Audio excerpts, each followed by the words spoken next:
அரவிந்தாக்ஸ் நேயர்களுக்கு அன்பான வணக்கங்கள். இந்த வீடியோவில் நீயா நானா பற்றின ஒரு விஷயத்தை தான் நம்ம பார்க்க போகிறோம். அதில் ஒரு லைவாக ஒரு விஷயத்தை ட்ரை பண்ணலான்னு நான் இருக்கேன். என்ன அப்படிங்கிறத நான் சொல்கிறேன். முதல்ல எதுக்காக இந்த வீடியோ, இது ரொம்ப நாட்டுக்கு தேவையா, சும்மா இதை பற்றியே பேசிகிட்டு இருக்கியே அப்படின்னு கேட்டிங்கன்னா, விஜய் டிவியை பற்றியே பேசிக்கிட்டு இருக்கேப்பா அப்படின்னு கேட்டிங்கன்னா, இதுக்கு முன்னாடி நான் ஒரு வீடியோ போட்டேன். அதாவது நம்ம கோபி நாயனார் அவர்களுடைய ஒரு பிரச்சனை, அடுத்து சவுக்கு சங்கர் அவர்களுக்கு இப்போ தற்போதைய ஒரு பிரச்சனை ஒன்று போய்கிட்டு இருக்கு. அதை பற்றி நான் பேசலாம்னு நினச்சேன். கோபி நாயனார் வீடியோவிலே தெரிஞ்சிருச்சு எந்த அளவுக்கு நாட்டு நடப்பு செய்திகளை நம்ம பேசினா மக்கள் வந்து ரெஸ்பான்ஸ் கொடுக்குறாங்க அப்படின்னு சொல்லி. ஏன்னா அந்த வீடியோவுக்கு முந்தின வீடியோ வந்து நான் நீயா நானா பற்றி போட்டிருக்கேன். அது 1 lakh வியூஸ் போயிருக்கு. நான் எக்ஸ்பெக்டே பண்ணலை. சரி, நம்ம ஒரு செய்தி போட்டோமே, அது தொடர்ச்சியாக இன்னொரு செய்தி வந்திருக்கேன்னு சொல்லிட்டு நான் போட்டிருந்தேன். அதுக்கு அந்த அளவுக்கு ரெஸ்பான்ஸ் கொடுத்த நீங்கள், அது ஏன்னு தெரியல, சமூகம் சார்ந்த விஷயங்கள், அரசியல் சார்ந்த விஷயங்களை நம்ம பார்க்க மறுக்கிறோம். மேபி இந்த சேனல், நான் நடத்துகிற இந்த சேனல் வந்து என்டர்டெயின்மெண்ட் ஃபேக்டராக இருக்கிறதுனால இந்த மாதிரி சீரியஸான கண்டென்ட் யாரும் பார்க்கறதுக்கு ரெடியாக இல்லை. சரிங்களா? அப்படி இருக்கும்போது நான் அதை பற்றி பேசி எனக்கும் லாஸ் தான், என் சேனல் பார்க்குற ஆடியன்ஸுக்கும் அது வந்து ஒரு டைம் வேஸ்ட் அப்படின்னு தான் நான் நினைக்கிறேன். ஆனால் நான் பேசாமலாம் இருக்க மாட்டேன், நிச்சயமாக நான் பேசுவேன். இந்த வீடியோவில் நம்ம நீயா நானா பற்றின ஒரு விஷயத்த பார்ப்போம். 2 வீடியோ நம்ம இது வரைக்கும் பேசியிருக்கோம். ஒன்று, ஜெனி அப்படிங்கிற ஒரு யூடியூபர், அவங்க லைஃப் ஸ்டைல் விளாகர், சமைக்கிற வீடியோஸ் தான் நிறைய போட்டுட்ருக்காங்க. ஸோ அவங்க நீயா நானா ஷோக்கு போயிட்டு வந்து நிறைய நெகட்டிவான விஷயங்கள் வந்து சொல்லியிருந்தாங்க.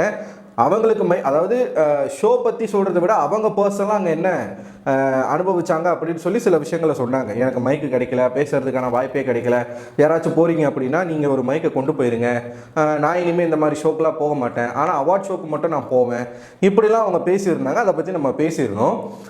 அதில் நான் ஒரு விஷயம் சொல்லியிருந்தேன். என்ன அப்படின்னா, எந்த ஷோக்குமே நான் இனிமேல் போக மாட்டேன்னு சொன்னவங்க அவார்ட் ஷோக்கு மட்டும் ஏன் போகணும் அப்படின்னா, அங்கே நமக்கு ஒரு பிரதிபலன் இருக்குது அப்படிங்கிறதுனால நம்ம போகிறோம் அப்படின்ற ஒரு சுயநலமான ஒரு விஷயம் தானே. அதை நம்ம பேசியிருந்தோமா. அதுக்கப்புறம் இன்னொருத்தவங்க ஒரு வீடியோ போட்டிருந்தாங்க. அவங்க பேர் வந்து குஷிலி ஃபேமிலி. ஸோ அவங்க இந்த ஜெனி சொன்ன அத்தனை விஷயத்தையும் மறுத்து பேசியிருந்தாங்க. சரிங்களா? என்ன சொல்லியிருந்தாங்க அப்படின்னா, அப்படிலாம் இல்லை, நம்ம வாய்ப்பு நம்ம தான் தேடிக்கணும், அப்படி இப்படின்னு 16 மணி நேரம் நின்றுட்டே அவர் வந்து ஒர்க் பண்ணியிருந்தாருன்ற மாதிரியான செய்தி எல்லாமே அவங்க பேசினதாக வந்திருந்தது. அதை பற்றி நம்ம பேசியிருந்தோம். அந்த வீடியோ தான் 1 lakh வியூஸ் போயிருக்கு. அதில் அவங்க பதில் வீடியோ ஒன்று போட்டிருக்காங்க. என்ன அப்படின்னா, சில விஷயங்கள் நீங்கள் தப்பாக சொல்லியிருக்கீங்க. 16 மணி நேரம் தொடர்ச்சியாக ஷூட்டிங் எடுக்கல, 2 ஷூட்டிங்கை வந்து நடந்தாங்க, நான் அப்படி சொன்னேன் இப்படி சொன்னேன்னு சொல்லிட்டு அவங்க ஒரு விஷயங்கள் சொல்லியிருந்தாங்க. முதல்ல நம்ம ஒரு செய்தியை சொல்கிறோம் போது கிளியராக சொல்லணும்.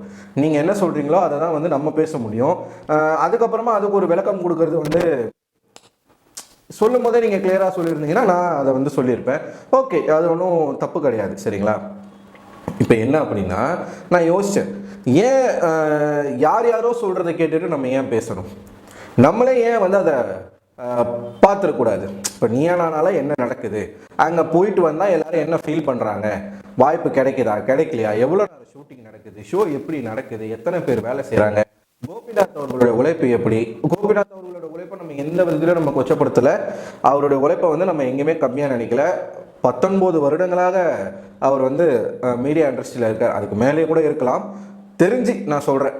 ஸோ அப்படிப்பட்ட ஒரு பயங்கரமான ஒரு நபர் அவருடைய ஒர்க்கை நம்ம வந்து எந்த இடத்துலையும் குறைச்சி மதிப்பிடலை. ஆனால் அங்கே எக்ஸாக்டாக என்ன நடக்குது அப்படிங்கிறத வந்து நம்ம தெரிஞ்சுக்கலாம் அப்படின்னு நான் நினச்சேன். ஸோ நம்மளே நீயா நானாக்கு போனால் என்ன அப்படின்னு சொல்லிட்டு எனக்கு ஒரு ஐடியா. ஸோ அதனால் இப்போ என்ன பண்ண போகிறோம் அப்படின்னா, இதுதான் ப்ராசஸ். நம்ம நீயா நானாக்கு போக போகிறோம். அங்கே போயிட்டு ஏதாச்சும் ஒரு டாப்பிக்கில் பேசுகிறதுக்கான வாய்ப்பை தேடி, வாய்ப்பு கிடைச்சிதுன்னா அங்கே போய் நான் என்ன நடக்குது அப்படிங்கிறத உண்மையான எக்ஸ்பீரியன்ஸை நான் சொல்கிறேன்.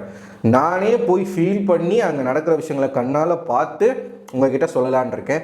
ஸோ அதுக்காக ஒரு முதல் ஸ்டெப் என்ன அப்படின்னா, நான் நீயா நானாவுடைய நம்பருக்கு கால் பண்ணணும். ஏன்னா அதுதான் ஃபர்ஸ்ட் ஸ்டெப்பு.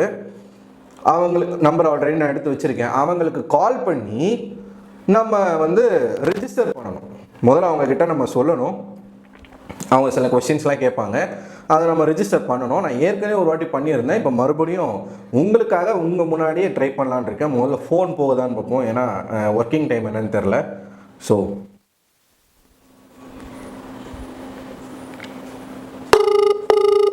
ரிங் போகுது.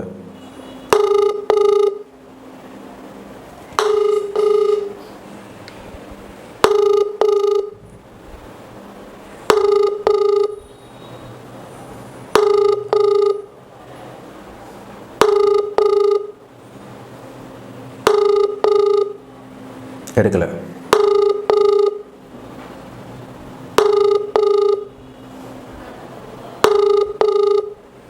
நீங்கள் அழைக்கும் நபர் உங்கள் அழைப்பை ஏற்கவில்லை.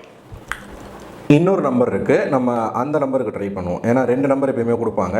ஒரு நம்பருக்கு நான் கால் பண்ணேன், அவங்க வந்து எடுக்கலை. ஸோ செகண்ட் நம்பர் ட்ரை பண்ணுவோம். The person you are trying to reach is currently not available. Not available. Okay, இன்னொரு வாட்டி ட்ரை பண்ணலாம்.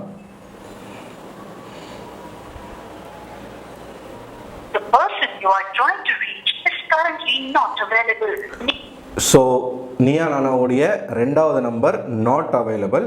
மறுபடியும் ஃபர்ஸ்ட் நம்பருக்கு கால் பண்ணுவோம்.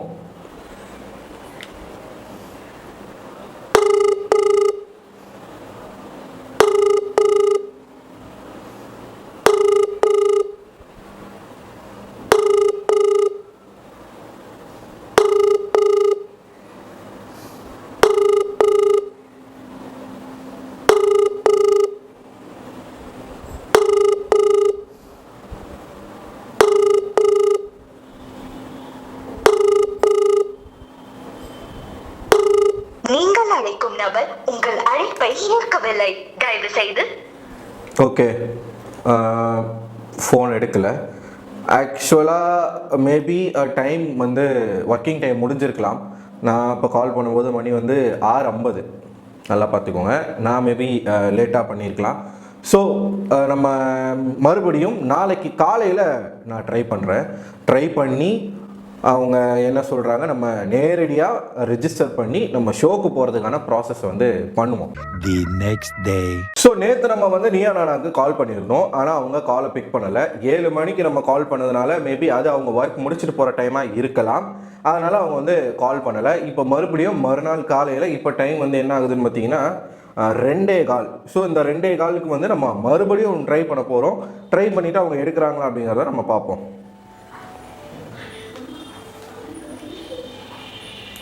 நீயா நானாவுடைய செகண்ட் நம்பருக்கு வந்து கால் போக மாட்டேங்குது, ஃபர்ஸ்ட் நம்பருக்கு மட்டும்தான் கால் போகுது. ஸோ மறுபடியும் நான் ஃபர்ஸ்ட் நம்பருக்கே ட்ரை பண்ணுறேன்.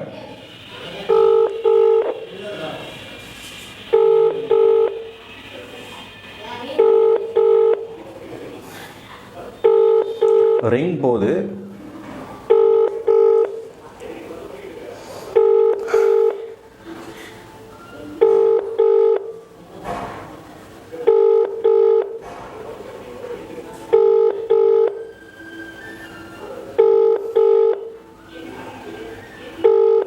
நீங்கள் அழைக்கும் நபர் உங்கள் அழைப்பை சரி, நீயா நானாவுடைய 2வது நம்பருக்கு நம்ம வந்து கால் பண்ணுவோம். ஸோ அவங்க அந்த நம்பரில் பிக் பண்ணுறாங்களான்னு பார்ப்போமா?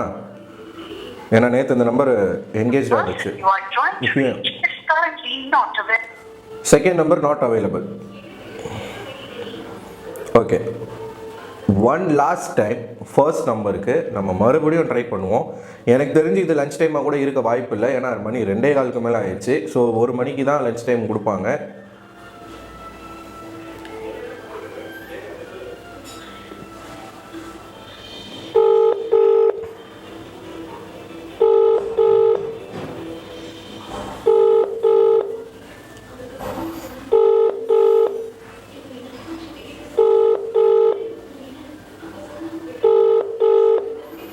ரிங் போயிட்டே தாங்க இருக்குது.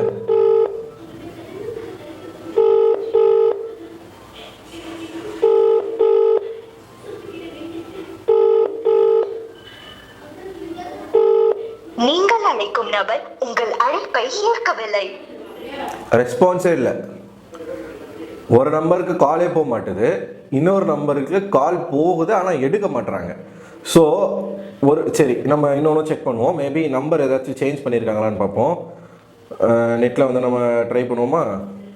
நீயா Naana participation copy 525 last number. So 525 525 இல்லை, 525 இல்லை. நெட்டில் ஒரு நம்பர் இருக்குது. ஸோ அந்த நம்பருக்கு நம்ம கூப்பிடுவோம். ட்ரூ காலரில் ராம் விஜய் டிவின்னு வருது.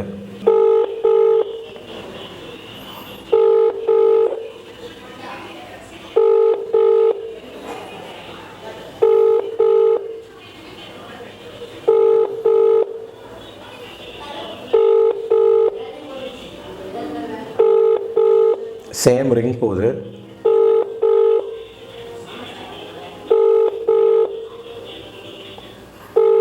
நீங்கள் அழைக்கும் நபர் உங்கள் ஓகே, இவங்க வந்து இது வரைக்கும் நான் ஒரு 3 நம்பருக்கு ட்ரை பண்ணிட்டேன். நேற்றுலேருந்து நான் ட்ரை பண்ணிக்கிட்டு இருக்கேன். இது வரைக்கும் ஒருத்தர் கூட கால் பிக் பண்ணலை. ஆனால் இதை நம்ம விடுற மாதிரி இல்லை, தொடர்ச்சியாக நம்ம முயற்சி பண்ண போகிறோம்.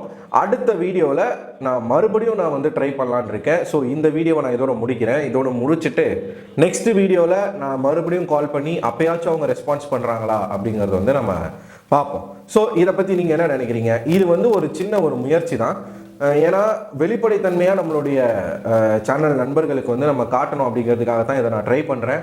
நீயா நானாக்கு போவோம், வாய்ப்பு கிடைச்சா போவோம், அங்கே என்ன நடக்குதுன்றதை நம்ம வந்து டைரெக்டாகவே உணர்ந்து உங்ககிட்ட நான் வந்து சொல்லணும் அப்படின்றதுக்கான ஒரு சின்ன ட்ரை தான் ஏடி ஸ்குவாட். ஸோ நீங்கள் வந்து கண்டிப்பாக இப்போ நடந்த விஷயங்களை பார்த்துருப்பீங்க. நீங்கள் என்ன நினைக்கிறீங்க? அடுத்த வீடியோவில் மறுபடியும் நம்ம ட்ரை பண்ணுறோம். விடாமுயற்சியே விஸ்வரூப வெற்றி. ஸோ கீப் ட்ரையிங் அப்படின்ற ஒரு விஷயத்தை வச்சுக்கிட்டு பார்ப்போம் எடுக்கிறாங்களா இல்லையா அப்படின்னு சொல்லிட்டு. இல்லைனா இந்த வீடியோ மேபி அவங்க கண்ணுங்களுக்கு போச்சு, நீங்கள் நிறைய பேர் பார்க்குறீங்க, இந்த வீடியோக்கு நல்ல ரீச் இருக்குது அப்படின்னா இந்த வீடியோ பார்த்த பிறகு இனிமேல் இந்த மாதிரி கால் எடுக்காமல் அவங்க இருக்க மாட்டாங்க நான் நினைக்கிறேன். நெக்ஸ்ட் டைம் நம்ம கால் பண்ணும்போது நிச்சயமாக அவங்க எடுப்பாங்க அப்படின்னு நான் நம்புகிறேன். ஸோ இல்லைனா திருப்பி கூட அவங்க கூப்பிடலாம், பார்ப்போம் என்ன நடக்குதுன்னு சொல்லிட்டு. ஸோ இந்த வீடியோ பற்றின உங்களோட கருத்துக்களை மறக்காமல் கமெண்ட் பாக்ஸில் போஸ்ட் பண்ணுங்கள். இந்த வீடியோ உங்களுக்கு பிடிச்சிருந்தா, இந்த வீடியோ நல்ல வியூஸ் வரணும்னு நீங்கள் நினச்சிங்கன்னா இந்த வீடியோ மறக்காமல் லைக் பண்ணுங்கள், நம்ம சேனலை சப்ஸ்கிரைப் பண்ணுங்கள். அடுத்த ஒரு வீடியோவில் அடுத்த அட்டம்ப்டில் உங்களை வந்து சந்திக்கிறேன். அதுவரை உங்களிடமிருந்து விடைபெறுவது நான் அரவிந்தன்.